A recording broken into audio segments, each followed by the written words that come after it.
I think you said you got $500 for that. $500. And was that Columbia Records? Columbia Records. And that you ended up signing with. So the same label I ended up signing with, by coincidence, was the label that put out Miseducation of Lauryn Hill. Right. And my first appearance on a major record was getting $500 to play piano for Lauryn Hill. And it was the same label that ended up signing me for a lot more than $500. Yeah, I need I want my restitution for that. Apple Music ranked Miseducation the best album of all time. It was also the first ever hip-hop album to win Album of the Year at the Grammys, and remains Lauryn Hill's only solo album to date. Are you surprised that she hasn't put out a sophomore project, a junior project, or a senior project, that's it? Well, I think we'd all love to hear what's on her mind now, you know? And that album was so impactful for so many people, especially artists like myself. So not just because I was on it, and that was big too, but during that time, so I'm a young, soulful artist who's being influenced by gospel, R&B, classic soul, hip hop.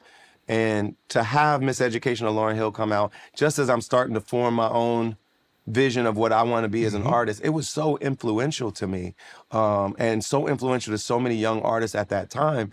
It was like the prototype for what like a new soulful hip hop record could be.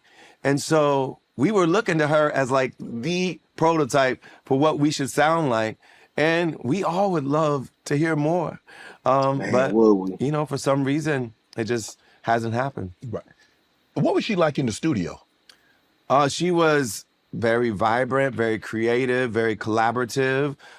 It was only that one night where we were in the studio together. We ended up making another record together, a remix to So High from my first album, but we weren't in the studio together when she did her part on it. I did it with Wyclef. He produced it, and then he produced her session. So I wasn't in the studio with her the second time.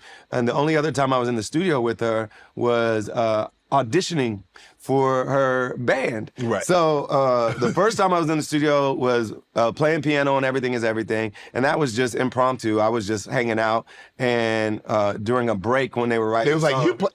My friend was like, Johnny, get over there and show her you can play. So I get over there, sit on the piano, and sing a couple songs. And she's like, why don't you play on the record we're working on now? And that was Everything Is Everything. And I didn't know what was going to happen. I didn't know if they were going to use what I did on there. But a few months later, I got the call from the label, and they were like, we need to know how to spell your name for the credits, and how much do you want? Million. But last name is Millions. Did you know that song was going to do what it did? No, I didn't know the album was, but I think there was a lot of expectation around her because the Fugees had already had a huge hit with the score. So the score had come out in '96, and Killing Me Softly was the biggest hit from that. And so everybody's like, the girl that sings, we need to hear her do a whole album together, do a whole album by herself. And so everybody was wondering when she was going to go solo.